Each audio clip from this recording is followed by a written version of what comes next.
Good morning family of God. एक बार फिर से आपका स्वागत है आज के मॉर्निंग डिवोशन में। आज का वचन पाया जाता है इब्रानियों उसका पहला अध्याय उसकी 13-14 पद। और सदूतों में से उसने किससे कब कहा तू मेरे दाहिने बैठ, जब तक मैं तेरे बैरियों को तेरे पाँव के नीचे की पीढ़ी ना कर दूं। क्या वे सब सेवा टहल करने वाली आत्माएं नहीं जो उद्धार पाने वालों के लिए सेवा करने को भेजी जाती है।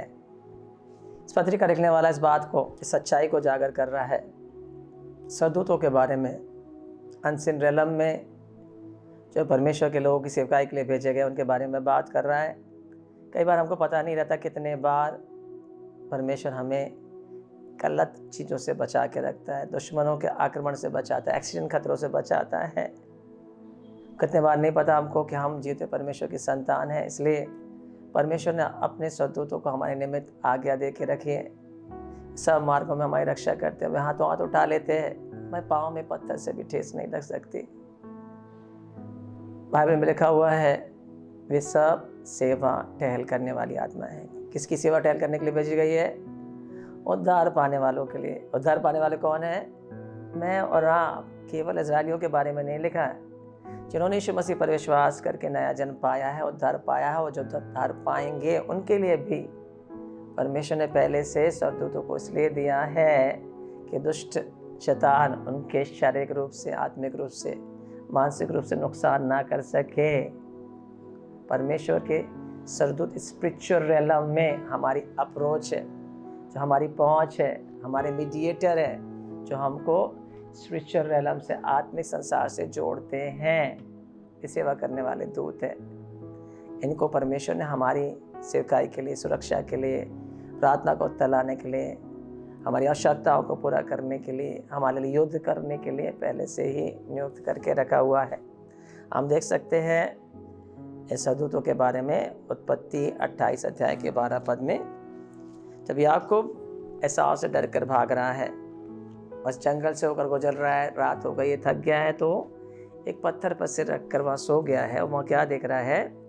उसने स्वप्न में क्या देखा? एक सीढ़ी पृथ्वी पर खड़ी है और उसका सिरा सर तक पहुंचा है और परमेश्वर के दूत उस पर चढ़ते उतरते हैं। परमेश्वर के सदूत किस पर? एक सीढ़ी पर, जिसे हम नए नियम में देखते हैं। जब यीशु मसीह बता रहे हैं, यूहन्ना के द्वारा ये बात बता रहे हैं कि यीशु मसीह वो सीढ़ी है जिसके ऊपर सदूत उतर रहे हैं और चढ़ रहे हैं। मतलब यीशु मसीह के द्वारा सदूत हमारी प्रार्थनाओं को परमेश्वर के पास लेके जाते हैं और प्रार्थना के उत्तर को लेके भी आते हैं। सदूतों का सबसे पहला काम क्या हुआ है? हमारी प्रार्थनाओं को परमेश्वर के पास पहुंचाना, प्रार्थनाओं के उत्तर को भी लेके आना। जैसा आपको पता है, दानियल ने, जब दानियल प्रार्थना कर रहा था, 3 हफ्ते प्रार्थना करते हो गए उसके, पर क्या हुआ? दूत, जिब्राइल नामक दूत उनके पास पहुंचता, बोलता पहले दिन जिस अब तूने प्रार्थना करने के लिए मन लगाया, उसी दिन तेरी प्रार्थना सुन ली गई थी। परंतु रास्ते में प्रधान खड़ा हो गया और उसने मुझे रोक लिया। सरदूत क्या कर रहा है? प्रार्थना का उत्तर को लेके आ रहा है, प्रकाशनों को लेके आ रहा है, भेद को लेके आ रहा है, जो बातों को दानियल समझना चाहता था उसको लेके आ रहा है। आप देख सकते हैं यूहन्ना के प्रकाशित वाक्य में यीशु मसीह ने अपना दूत भेज करके यूहन्ना को क्या किया? सारी छुपी हुई भेद की बातों को प्रकट किया है। तो दो सरदूत क्या कर रहे हैं? ना केवल हमारी प्रार्थना का उत्तर लेके जा रहे हैं, प्रार्थना जवाब लेके आ रहे हैं, और साथ ही साथ छुपी हुई बातों को, परमेश्वर के भेदों को, परमेश्वर के रहस्यों को हम प्रकट कर रहे हैं। दूसरा, ये सरदूत हमेशा हमारी सुरक्षा के लिए दिए जाते हैं।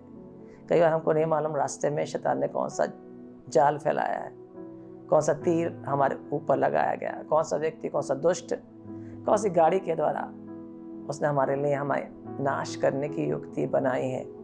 परंतु परमेश्वर ने अपने सरदूतों को आज्ञा दी कि हमें हाथों हाथ उठा ले, ऐसा ना हो कि हमारे पाँव में पत्थर से भी ठेस लगे। कितने ही बार, कितने परमेश्वर के दासों को परमेश्वर ने एक्सीडेंट खतरों से बचाकर उनको जीवित रखा है। आपको पता है दूसरा राजा के 6 अध्याय के 17-18 पद में, जब आराम का राजा एलीशा उसको चारों से घेर लेता है, तब एलीशा का सेवक चिल्लाने लगता, हाय हमारे प्रभु, हाय मेरे प्रभु, हम नाश हो गए हैं, क्यों? हमें चारों ओर से सेना ने घेर के रखा हुआ है। तब एलीशा क्या कह रहा है? जो हमारे संग है उनसे बहुत बहुत ज़्यादा है। एलीशा क्या बता रहा है? कि हमारे पास तो परमेश्वर के स्वर्गदूत है। तब परमेश्वर का दास एलीशा अपने दास के लिए प्रार्थना करता, उसकी आँख खुल जाती है। तब क्या देखता है? वो पूरा पर्वत अग्निमय दूतों से घिरा पड़ा है। तो दूत क्या दिए गए? आपकी सुरक्षा के लिए दिए गए, आपके लिए युद्ध करने के लिए।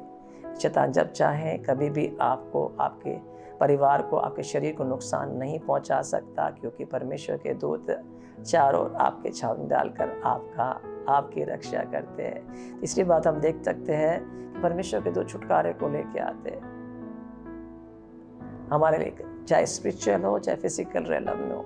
यदि आत्मिक रूप से कोई परमेश्वर का दास या अन्य जाति जो प्रभु में आ रहा है, बंधा हुआ है, तो परमेश्वर के दूत छुटकारे का काम करते हैं। आज को पता, जब पतरस को हेरोदेस ने बंदी गृह में डाल दिया था और हो सकता है दूसरे दिन उसका सजा मिलने वाली मौत की, परंतु कलीसिया प्रार्थना कर रही है। उस समय एक परमेश्वर का दूत उसके पास आता है, उसकी जंजीरें खुल जाती है, गेट खुल जाते हैं, उसको बाहर लेके आ जाता है, छुटकारा दिलाता है, डिलीवरेंस करता है। फिजिकल रेलम ऐसा 4 सिपाहियों के 4 पहरे उसको रोक नहीं पाते हैं, छुटकारा मिलता है, वो वापस अपनी घर सुरक्षित पहुंच जाता है। तो सरदूत क्या कर रहे हैं? हमारी सुरक्षा कर रहे हैं। कई बार सरदूत परमेश्वर की योजना में न्याय को लेके आते हैं, उन लोगों के लिए न्याय को लेके आते हैं जो हमारे विरोध में खड़े होते हैं, जो परमेश्वर की व्यवस्था का सामना करते हैं, जो जानबूझ करके हमें ठोकर खिलाने के लिए काम करते हैं।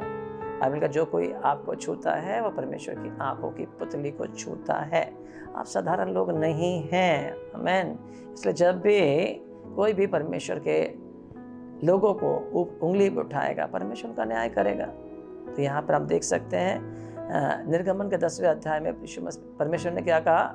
आज की रात को आखिरी विपत्ति के रूप में मैं यहाँ से निकलूंगा, मिस्र के सारे पैलौटों को, जानवर हो चाहे छोटा दास हो चाहे राजा हो, हर एक के पैलौटों को मैं मार डालूंगा। और किसने किया? परमेश्वर का दूत रात को निकला, आधी रात को सारे पैलौटों को मार डाला। क्या? परमेश्वर के न्याय को लेके आया, मिस्र के ऊपर न्याय को लेके आया। आपको पता, जब हेरोदेस राजा ने यूहन्ना के सिर को कटवा दिया, उसके ऊपर दंड आया। और एक समय जब वह क्या कर रहा था? अपने आप पर घमंड कर रहा था। लोग उसको कह रहे तो ईश्वर की वाणी है। परमेश्वर के दूत ने उसको मारा, जज किया और वो कीड़े लग के मर गया।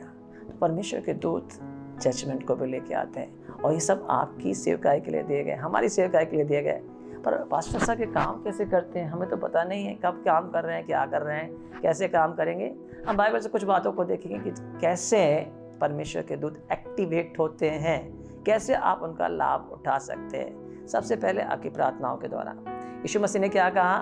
जब शिमोन पतरस ने गतसेमनी बाग में जब यीशु को पकड़ने के लिए लोग आए, उसने मलकुस नाम के एक दास के कान को काट दिया।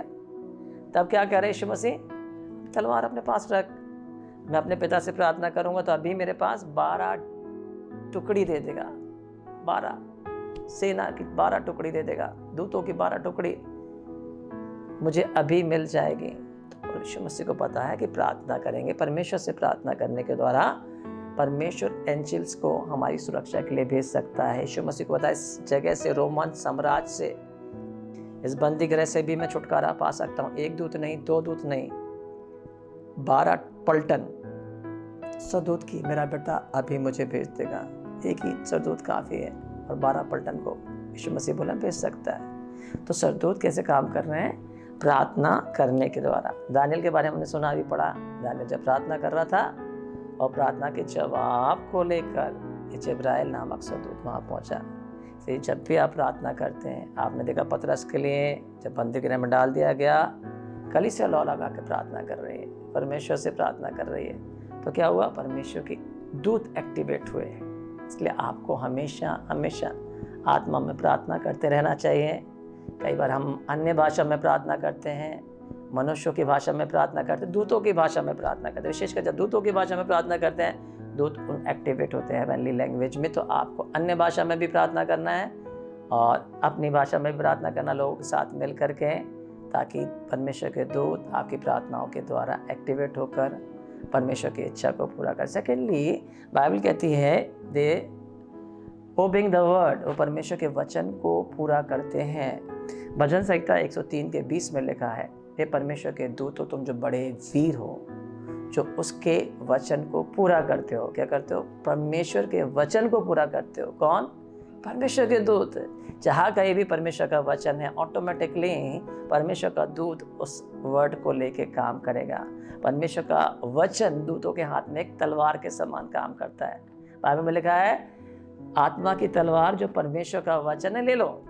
आत्मा की तलवार क्या है? परमेश्वर का वचन। और आत्मा की तलवार किसके पास है? दूतों के पास है।